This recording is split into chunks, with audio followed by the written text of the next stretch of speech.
Você que curte futebol americano e tá no hype do draft da NFL, se liga. Todo o conteúdo da FN Network nesse mês de abril estará voltado para a cobertura do evento.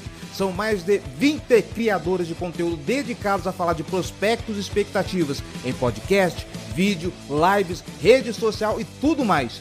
Quer saber quem o seu time vai recrutar? Quer saber se o rival vai pegar aquele seu jogador favorito? Então nos acompanhe e não perca nada. Acesse somosfnn.com.br e encontre todos os perfis de NFL. Vambora! Esse podcast faz parte do site Fambonanet. Acesse fambonanet.com.br.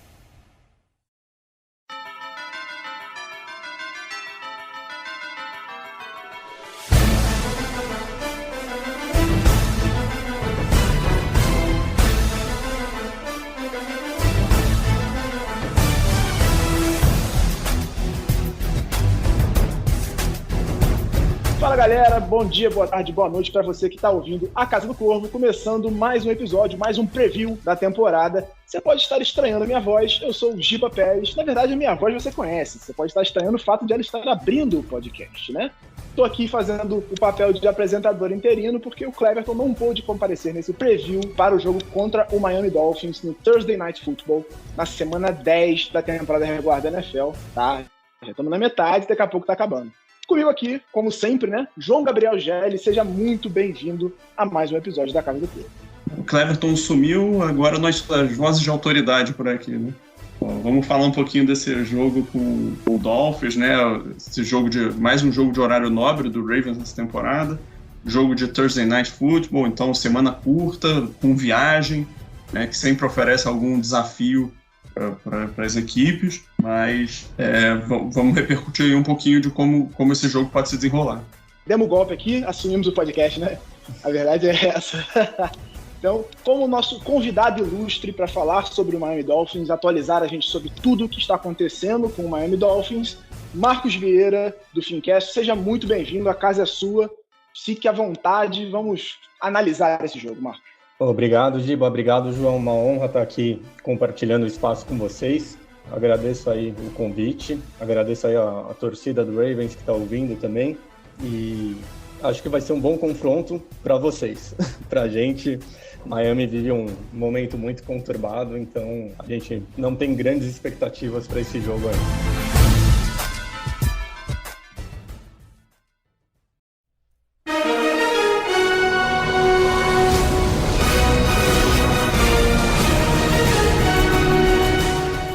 Vamos começar analisando esse Dolphins, Marcos, pelo ataque. Eu acho que é o setor que provavelmente mais preocupa vocês e é o setor mais carente, especialmente a linha ofensiva, acho que é o setor mais preocupante desse ataque, né? Tem cedido muitas pressões, seja no Jacoby Brissett ou seja no Tua Tagovailoa. É exatamente isso, Giba. Miami fez uma aposta na juventude do elenco, a gente até brinca no Fincast que Brian Flores tem alergia a jogadores com mais de 30 anos. Então é uma linha ofensiva extremamente jovem, são dos 5 titulares, 4 foram draftados ano passado e esse ano, e um veterano que é o Jesse Davis, que ele é um cara tampão, é um swing tackle, já está há bastante tempo na liga, mas nunca se estabeleceu propriamente dito, e é um cara que não tem condições de ser titular em nenhuma outra equipe da NFL, não deveria ser titular dos Dolphins nesse momento. O ataque como um todo dos Dolphins é um problema, né? A gente tem um head coach que é o Brian Flores, que é um cara de mente defensiva.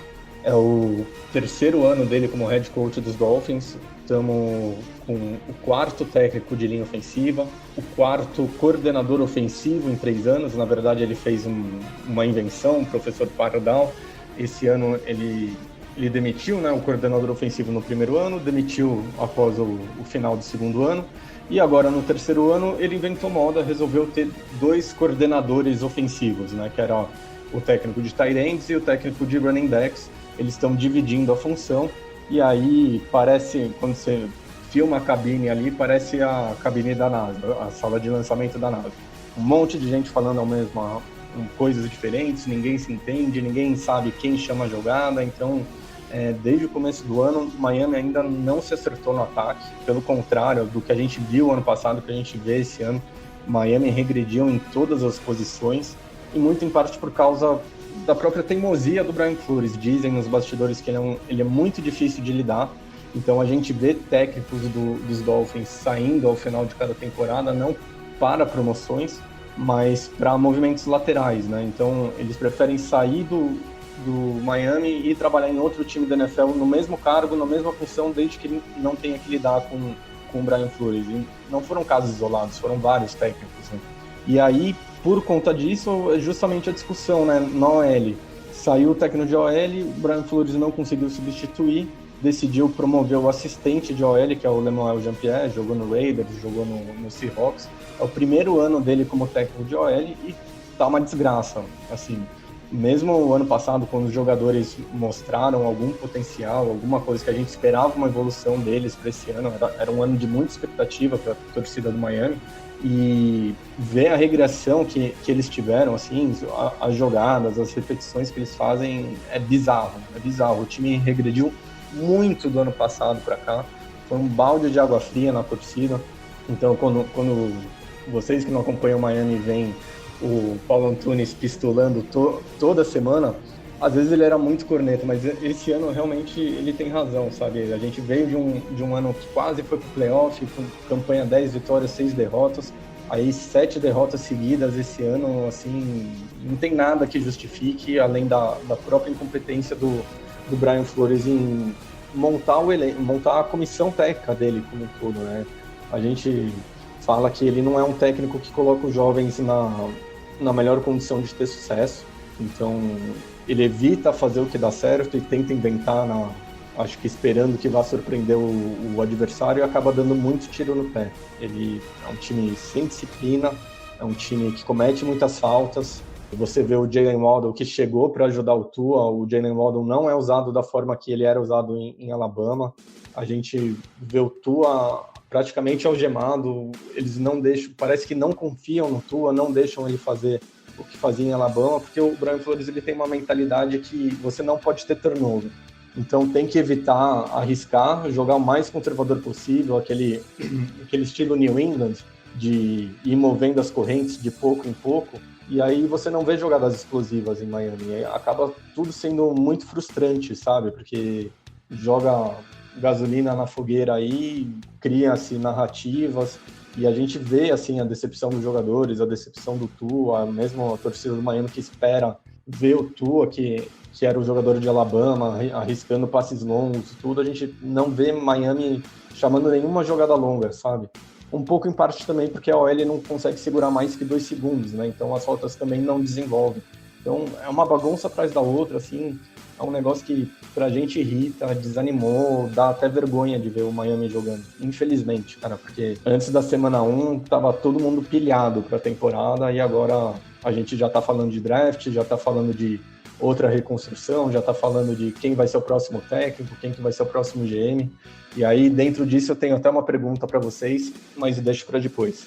Nessa questão do OL, a gente tem até números, né, que acabaram sendo divulgados bastante, né, esses últimos dias, que são a quantidade de pressões que a linha ofensiva do Dolphins cedeu até agora na temporada, né, de acordo com as anotações do PFF. A linha ofensiva como um todo tem 234 pressões cedidas até agora no ano, e são quase 50 a mais do que a segunda pior. Então tem uma distância considerável de como o Dolphins é a pior linha ofensiva da NFL e em comparação com a segunda pior. E ainda tem o fato, que é curioso até, que os 3 jogadores que mais cederam pressão na NFL inteira são da linha ofensiva do Dolphins, né? O Liam Eichenberg, o Austin Jackson e o Jesse Davis. Então é uma linha ofensiva que, de fato, ela é muito fraca, ela tem sofrido muito. É um ponto que tem sido explorado por boa parte dos adversários, né? Eu acho que isso casa muito com o que você falou, Marcos, dessa questão do ser um ataque menos explosivo, né? Porque não tem como chamar uma jogada que vai se demorar, com rotas que vão demorar um pouco mais para se desenvolver, né? Ela vai ter mais dificuldade para isso, e ajuda a explicar por que é um ataque tão pautado em um jogo rápido, de ritmo, rotas bem curtas, tem muita slant, muita hit, muito RPO, né? Muito RPO, mas aí o ataque do Dolphins se baseia muito nisso, né?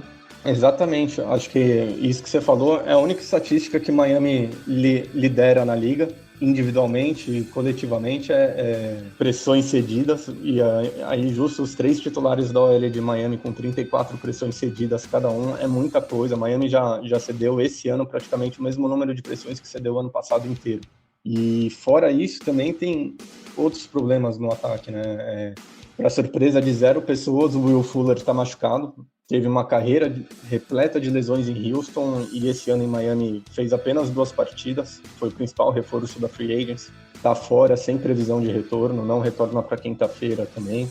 O Devante Parker, que era o outro wide receiver titular, também está na injury reserve.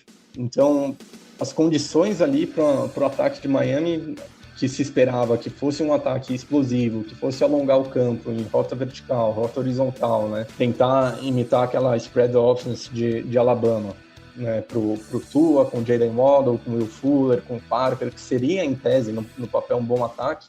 Esse ataque não jogou junto ainda, até agora na temporada, justamente por causa das lesões, por causa de suspensão.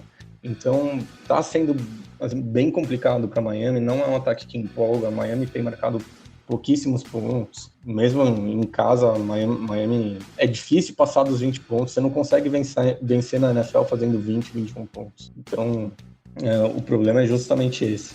E aí você deixa a defesa em campo, né, muito tempo, a defesa cansa e acaba tomando a virada no segundo tempo. Uma das coisas que eu ia falar com você era essa questão, porque ano passado, quem acompanhou o Miami Dolphins viu um time que passou perto até de ir para os playoffs, era um time empolgante, assim, que você tinha a esperança, e acho que um dos sinais que não me agradou muito na gestão do Brian Flores foi aquela troca constante de quarterbacks, de aparentemente não ter uma decisão, ficar indo e voltando com o Tua, e o que você me falou agora me deixa muito claro que de fato não confia no Tua Tagovailoa. Você acha que é certo a demissão do Brian Flores no final da temporada, assim? Cara, essa pergunta é de $1 milhão, né? O Brian Flores e o Chris Grier, que é o general manager do Miami, eles administraram muito mal toda essa situação. Imagina, tinham 13 escolhas no draft do ano passado, que é um draft que basicamente reside no sucesso do Tua. Por mais que tenha escolhido outros jogadores e tudo, eram 3 escolhas de primeira rodada. Então, foi o Tua, foi o Austin Jackson, que é o tackle esquerdo, que esse ano foi tão mal que ele acabou sendo deslocado para guard. E a última escolha da primeira rodada foi o Noah Igbinoghene, que é um cornerback, que ele nem vem sendo relacionado para as partidas. Então, mesmo estando saudável, ele não está sendo relacionado.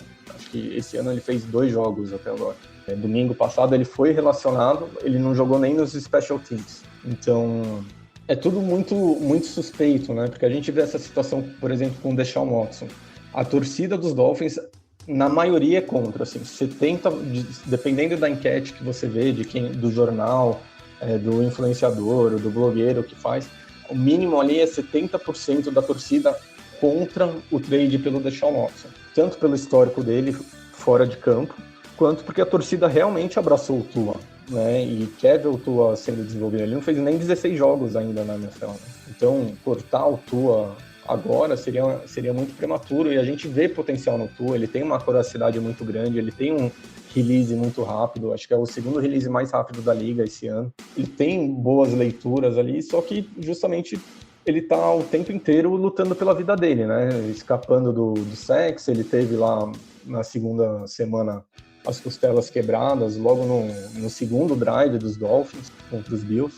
Então a gente vê que o Brian Flores não manja nada de ataque. O ataque é a área que tem a maior rotatividade do time. Ele não sabe lidar com o quarterback, não soube administrar a situação dos rumores do Watson, né? Ele é diferente de quando, por exemplo, você vê o Mike Tomlin dos Steelers matando no primeiro dia o rumor de que ele poderia voltar para o college. Como fez o Matt Rhule, falando que o Sam Darnold continuaria titular e que eles não pensavam num trade pelo Watson também. Então, não é um técnico que a gente vê desenvolvendo jogadores de ataque. Os jogadores de defesa ele sabe desenvolver, eles vão bem, é a área dele. Mas os de ataque, desde o primeiro ano dele em Miami, assim, você não consegue ver evolução. Assim, vi um pouco de evolução na segunda metade da temporada passada, que o time se encontrou melhor, mas era muito em parte pelo coordenador ofensivo de Miami ser um veterano, né? Era o Chad Gailey, ele não chamava jogadas mais criativas, ele não era tão ousado. mas ele sabia explorar a fraqueza adversária. Agora, esse ano, ali, com os 2 co-coordenadores, não tá funcionando, sabe? Então, quando a gente olha o contexto de como foi montada a comissão técnica, como foi montada a linha ofensiva, Miami não colocou o Tua na melhor condição de ter sucesso. Então, até a avaliação do Tua é difícil, porque a gente não sabe, será que realmente ele está sendo um bust, ou será que o time é tão ruim que por causa dele? E aí a gente vê o Deshaun Watson ano passado com uma linha ofensiva melhor que os Dolphins, tem esse ano, mas com uma temporada incrível, só que os Texans tiveram só 4 vitórias. E aí a gente vê o Brisset, que é o cara de confiança do Flores, que trabalhou com ele em New England, quando ele jogou esse ano, foi muito mal, foi patético, assim, foi ridículo. O time cresce muito com o Tua, então é aí que você vê, o moleque não tem a mesma experiência que o Brisset, não jogou debaixo do Brady para aprender, só que o moleque manda bem, ele acha umas jogadas, ele tira uns coelhos da cartola, mesmo sem fazer aquelas jogadas explosivas, que acho que o que mata principalmente o Tua tem sido a comparação com o Justin Herbert, que está indo muito bem, faz jogadas que aparecem nos highlights da semana, o Joe Burrow, que está com o Ja'Marr Chase, que fazem aquelas jogadas explosivas. Miami não fez jogada explosiva nenhuma esse ano, não fez nenhuma ano passado, seja com Fitzpatrick, seja com Tua, acho que fez uma com Fitz ano passado inteiro. E não fez ano retrasado debaixo do Brian Flores, justamente por causa dessa mentalidade aí que você tem que evitar ceder turnover a todo custo. Então o Brian Flores se preocupa mais com a posse de bola do que com o ataque ganhar jardas assim e tentar surpreender o adversário. E muito em parte também que é um ataque sem identidade. Então a gente vê um jogo corrido muito fraco. Domingo passado contra os Texans, a Texans tem a pior defesa contra o jogo terrestre da liga. Miami teve média de 1.8 jardas por corrida. Então como que você espera que um running back, que um quarterback vá suceder nesse time atual? É difícil, né, cara? É difícil. Você vê o Jalen Waddle, que a gente esperava que fosse fazer tivesse várias jardas após a recepção, não consegue, porque ele tem que estar sempre perto ali dos sticks para conseguir converter em first down. É o papel dele esse ano, não é conquistar mais jardas, é conquistar o first down e manter o ataque no campo, sabe?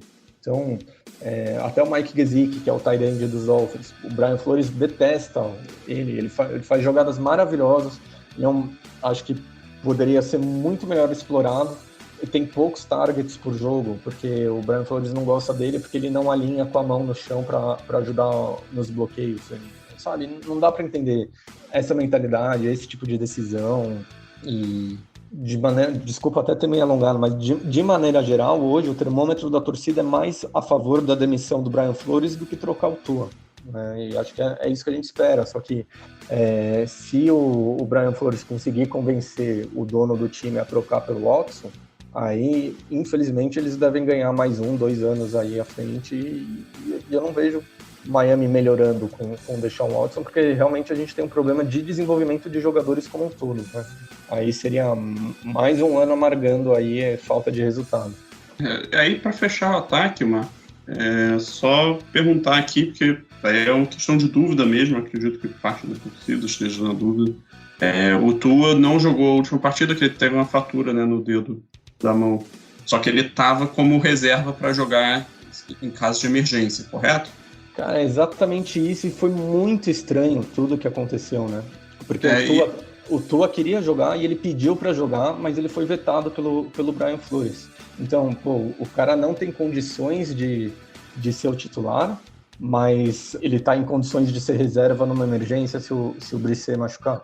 Não tem muita coerência as decisões, né? Então, vocês percebem o que eu tô falando? Assim, as decisões do Brian Flores não fazem sentido. Parece que nenhuma justificativa dele tem sentido lógico. Hoje ele foi perguntado se o Tua vai jogar, ele falou, se o jogo fosse hoje ele não estaria pronto, seria o Brisset, mas até quinta talvez ele melhore. Certo. O que você acha que vai acontecer? Eu espero que o Tua jogue, assim, porque ele, até por essa necessidade de que a gente precisa avaliar o Tua para ver quem ele realmente é, né? Não importa quem é a defesa, a gente precisa ver como ele se comporta, se ele supera as adversidades, se não supera, como que ele vai se sair num jogo de prime time, que vai ser o primeiro jogo de prime time dele como profissional. Então a gente precisa do Tua em campo. Né? Até porque se Miami quiser trocar o Tua, precisa valorizar o menino, né? Ele precisa mostrar ele. Pior que o Brisset não vai ser. O Brian Flores foi perguntado hoje, falou, o Tua ainda tava com o dedo um pouco inchado, melhorou, ele só não jogou porque a gente sentiu que nos passes longos a bola não estava saindo tão rápida quanto a gente gostaria. Ele não chama passe longo pro Tua? Qual que é a coerência? O Brisset jogou, foram 3 passes acima de 20 jardas, uma interceptação e 2 passes incompletos. Então, tipo, não tem coerência no que ele fala. Assim. O Brian Flores gosta muito daquele estilo New England, de esconder o jogo. A gente nunca sabe se ele está falando porque ele quer ser mais esperto que o adversário, não quer dar muita informação para o adversário planejar o jogo contra o Tua e contra o Brisset. Então, assim, até pra gente é difícil de acreditar no que ele fala. Assim, ele é triste ver, mas em 8 semanas ele destruiu a reputação que ele construiu em Miami. Assim, ninguém acredita mais nele, até os jornalistas já estão enfesados com ele, já estão batendo mais nas entrevistas coletivas.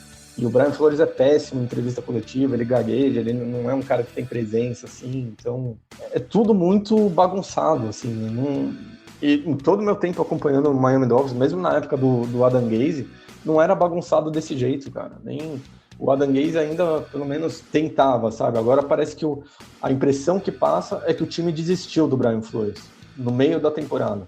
Não sei se vocês viram, né?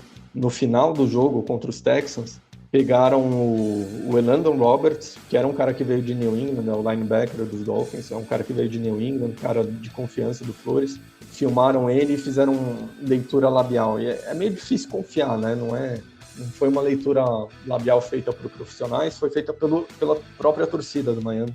E o Elandon Roberts fala, basicamente, cara, é uma palhaçada que fizeram com você, é problema de coaching, fica tranquilo, dá a volta por cima, que o problema não é você.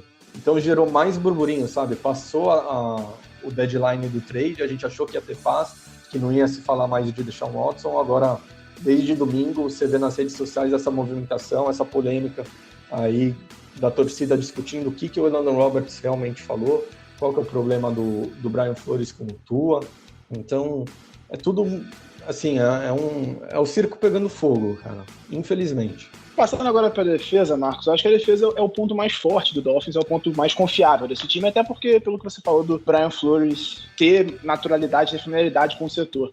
É um time que cede mais ou menos 7,4 jardas por tentativa de passe, 4,3 jardas por corrida. É uma defesa confiável no jogo corrido, porque o Baltimore é um time que lidera a NFL em jardas terrestres por jogo, muito por conta do Lamar. Então você vê essa defesa conseguindo conter o jogo terrestre do Ravens? Cara, a defesa do Miami, ela tem uma postura que eles chamam de enverga, mas não quebra. É uma postura defensiva que Miami tende a ceder muitas jardas para o adversário, mas que não deixa o adversário pontuar. A defesa do jogo terrestre tem sido um problema há anos para Miami. Os nossos linebackers, eles não são tão bons assim no jogo corrido, e Miami tem uma dificuldade muito grande, principalmente contra quarterbacks móveis, né? Vocês já cansaram de ver o Lamar Jackson deitando e rolando em cima dos Dolphins todas as vezes que eles se enfrentaram. Agora, o que aconteceu? Contra os Bills na semana retrasada, a defesa que era um quarterback móvel também, que a defesa dos Dolphins sempre teve dificuldade, Miami conseguiu aparecer com um plano, e foi melhor contra o Josh Allen do que nos jogos anteriores. Também teve uma mudança de postura da defesa, né? Miami não vinha jogando esse ano como jogava ano passado, né? Que era uma defesa com muita blitz, atacando o quarterback, desafiando o quarterback a lançar, porque tem uma secundária forte, né? Então, tem de um lado o Byron Jones, tem do outro lado o Xavier Howard. Então, a proposta era, deixa o quarterback lançar que a gente consegue interceptação em algum momento do jogo, porque nossos corners são bons, nossa secundária é boa. Esse ano o Miami estava com uma postura muito diferente, não estava funcionando, e desde o jogo contra os Bills eles têm ajustado isso, foram melhores contra os Falcons, contra os Bills, contra os Texans agora. É a única área do time que a gente está vendo um pouquinho de evolução essa temporada no último mês, assim, para cá. Então, ainda não é uma defesa confiável, não acho que os Dolphins vão conseguir parar o Lamar Jackson, vão conseguir parar o jogo corrido, mas vai ser dentro dessa proposta aí. Pô, enverga, mas não quebra, vai ceder bastante jarda e vai tentar conter os Ravens em field goals e não touchdowns.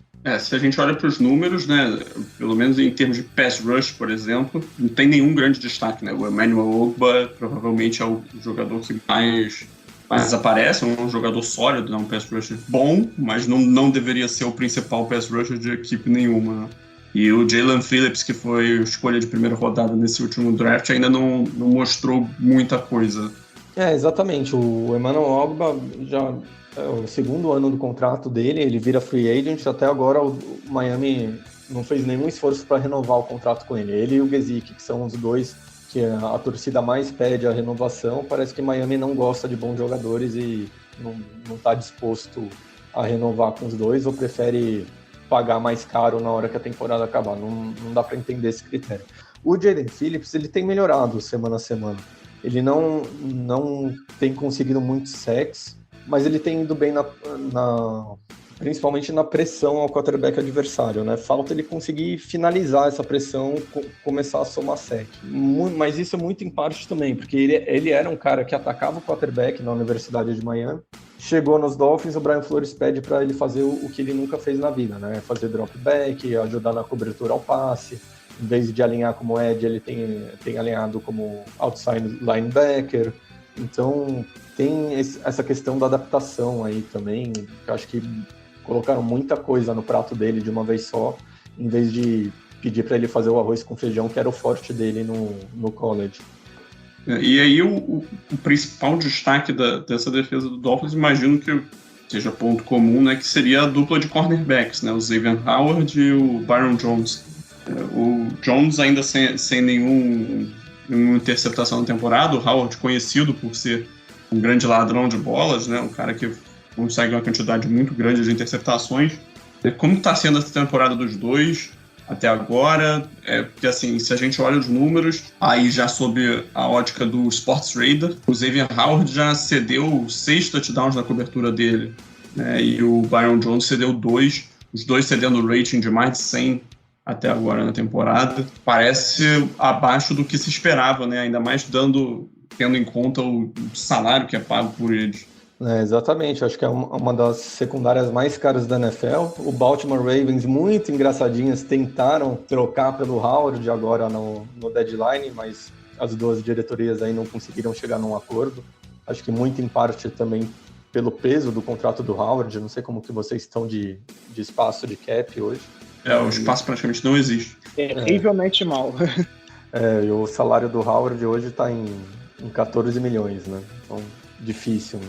Pelo que eu li, o que falavam dessa possibilidade de troca era de que o Dolphins queria uma escolha alta, o Ravens aceitaria pagar uma escolha alta, talvez até de uma primeira rodada, mas para isso o Dolphins teria que engolir parte do salário do Howard, né? E aí com isso ele caberia dentro da folha de Baltimore. Exatamente. Aí obviamente não aconteceu. Não, eu acho que assim, os dois são muito bons, mas eles tiveram dificuldades esse ano. Por exemplo, Miami jogou contra os Falcons com muita dificuldade ali de marcar o Kyle Pitts. Miami tem dificuldade enorme de marcar tight end também, né? E aí os dois ficaram revezando para marcar o Ravens não tem tight end bom, não. Jogaram contra os Raiders também, então por isso que eles acabaram cedendo mais touchdown do que o normal. Você está falando que não tem tight end, o Mark Andrews joga quinta-feira? Como que ele tá? Ele é do mesmo draft que o Gesicki, né? Ele tá fazendo uma boa temporada. Nos últimos jogos ele não teve grandes números, né? A gente não viu o Andrews com... Acho que o grande ponto da temporada do Andrews é que ele tá com poucos touchdowns comparado às temporadas passadas. Assim. Principalmente ano passado ele teve muitos touchdowns no começo do ano e esse ano ele tá só com 3, se eu não me engano. Foram 3. Foram 2 contra o Colts e um no jogo seguinte. Mas, então, o Andrews ainda é um dos melhores talentos da NFL e tá saudável, felizmente. Eu também acho. E pra quem tá acompanhando, o Ravens deve ter pela primeira vez na temporada o trio de wide receivers titular, que ainda não tinha acontecido. Sammy Watkins, Rashad Bateman e Marquise Brown devem jogar juntos pela primeira vez. E deve ser a estreia do Nick Boyle também na temporada. Em termos de arma de ataque aéreo, o Ravens deve vir completo aí pra esse jogo. Então pode esperar quinta-feira, porque se tem um jogo bom para ser o breakout game do Bateman e do Mark Andrews na temporada, é esse contra os Dolphins. Miami adora consagrar o melhor jogador do time adversário quando esse jogador está em má fase. Então, assim, a evolução que a gente viu na defesa dos Dolphins foi boa, mas ainda não muito longe do futebol que vinha apresentando ano passado. Ano passado era divertido assistir a defesa de Miami, né? Tinha formações diferentes, tinha aquela defesa moeba que ficava todo mundo dançando ali no front seven, confundia com o quarterback adversário, mandava muita blitz. Esse ano Miami não vem jogando da mesma forma. Então, até pelo momento do time também, a gente não tá vendo aquela mesma garra, aquela mesma empolgação em campo. O Miami se desfez de alguns veteranos ali que eu acho que tem atrapalhado um pouco, que tinha o Bob McCain, que era o safety, não era o melhor safety, assim, mas como líder do elenco, como quarterback da defesa ali, entendendo esquema tático, alinhando todos os outros jogadores, assim, como capitão, ele tinha um papel muito bom. O Kyle Van Noy também, né? Muita gente não gosta do Van Noy, critica ele, mas a gente tem visto como ele tem feito falta em campo para os Dolphins esse ano, até pela liderança, né? Você pega esse time do Miami, tanto no ataque como na defesa, é todo mundo muito novo e falta essa presença veterana aí de ter alguém chamando a responsabilidade, comandando o resto dos jogadores, xingando o novato que tá errando em campo. Então você vê em muitos momentos Miami toma um touchdown, toma uma jogada explosiva, porque você vê erro claro de posicionamento, erro claro de comunicação, né? Então, esse que acho que é o ponto principal que eles precisam desenvolver agora nessa segunda metade de temporada para ver se evolui alguma coisa. Mas a gente já está num momento que já vê que o playoff está fora de alcance. Não sei se vale tanto a pena evoluir desse jeito ou se a gente começa a olhar para o draft, sabe? Entendi, Marcos. Então, passando para a parte final do nosso podcast aqui, eu quero saber de você um confronto interessante pra gente ficar de olho nesse jogo. Qual o matchup que você acha que vai ser interessante nessa partida? Cara, a bem da verdade, assim, o que eu acho? Vai ser se a defesa de Miami vai conseguir parar o Lamar Jackson, que sempre tiveram dificuldade, e quero ver agora que vocês tenham os 3 wide receivers saudáveis, o Mark Andrews saudável em campo, como que vai ser essa postura nova da secundária de Miami?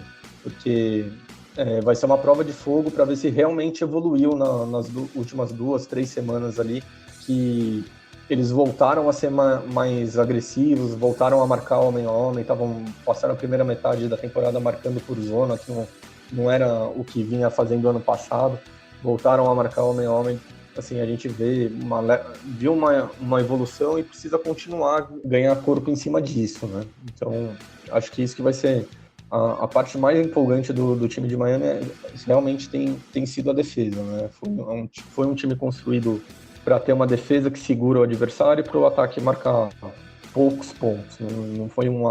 Não é um time que foi pensado para marcar 30, 40 pontos por jogo, como você vê outros times da liga por aí, né? Então, acho que esse que vai ser o ponto. Agora, se eu puder aproveitar aqui o espaço de vocês, toda vez no Finscast a gente fala que o Baltimore Ravens é um exemplo de organização, né? De front office, sempre faz bons drafts, está sempre competitivo, tem um head coach estável, que é o Harbaugh, e a torcida do Miami, boa parte está louca pelo irmão dele para sair de Michigan e vir para Miami. Mas às vezes a gente fala muito que é a percepção de fora. Eu queria ouvir de vocês se no front office dos Ravens teria alguém que seria um bom candidato para ser o próximo general manager de Miami, e se essa percepção do Harbaugh faz sentido também pelo estilo de jogo, disciplina, cultura do time. Se vocês acham que a comparação faz sentido aí, valeria a pena Miami investir no irmão dele, já que os dois são muito próximos também.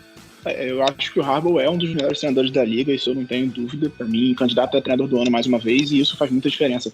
Ele não é, obviamente, imagino que você saiba disso, ele tem histórico de special teams, ele não tem ligação nem com a defesa nem com o ataque, mas ele é um dos melhores gestores de vestiário da NFL. Assim, você não vê todo mundo que vai ama, um ou outro só que critica um pouco a postura do Harbaugh e tudo mais, mas em geral todos os jogadores amam ele, elogiam muito ele. O Le'Veon Bell, inclusive, deu entrevista hoje falando muito bem dele, que ele não recebe o crédito pelo bom trabalho que ele faz, por excelentes, ótimas coisas que ele faz na condução do time, né? Então, acho que, sem dúvida, tem um impacto muito grande. O Jim tem uma personalidade um pouco mais diferente. Ele é mais complicado nesse setor de administração de vestiário, assim. Então, não sei se está para garantir que o Jim vá ter o mesmo sucesso, porque lá no 49ers ele teve problemas justamente nesse ponto.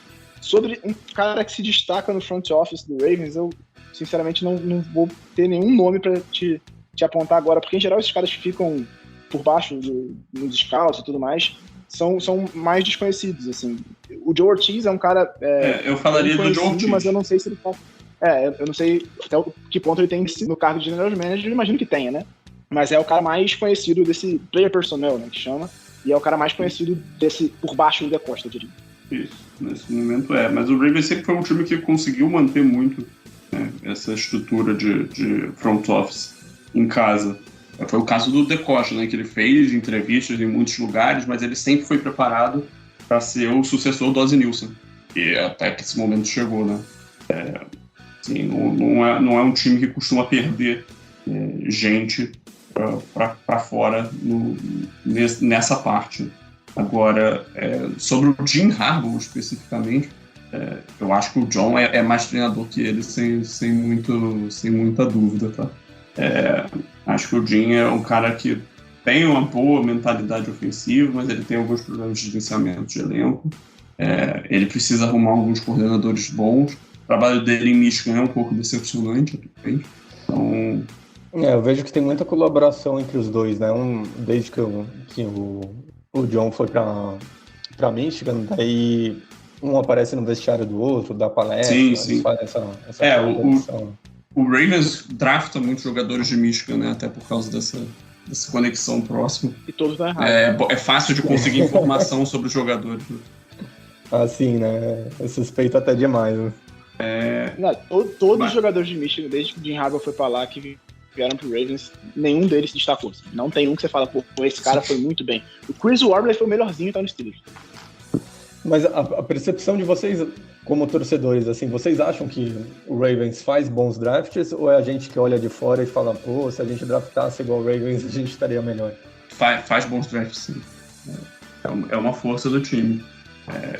Tem uma série de jogadores aí que são relevantes, né, na NFL, que foram achados em rodadas intermediárias, não apenas esses caras de começo de draft.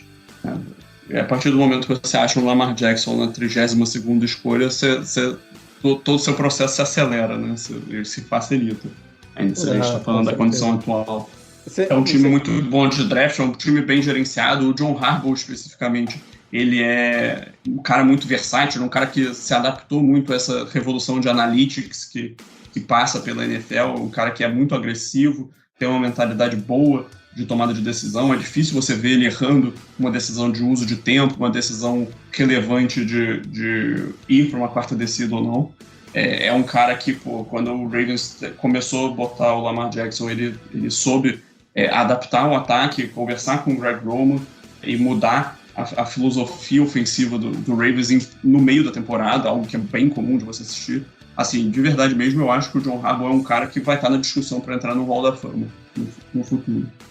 Com certeza. E a expectativa de vocês, assim, pro jogo do lado de vocês? Cara, assim, jogando 100% limpo do meu lado, e eu digo isso como uma pessoa que errou praticamente todos os palpites sobre o que achava que ia ser as partidas nessa temporada do Ravens, né, que, tá sendo um caos, né, quando a gente espera que o jogo vai ser tranquilo, o jogo acaba sendo tenso. Foi o caso contra o Colts, foi o caso contra o Raiders, foi o caso contra o Lions, que é o pior de todos. Mas, assim, eu ficaria um pouco chateado como torcedor se esse jogo fosse parelho.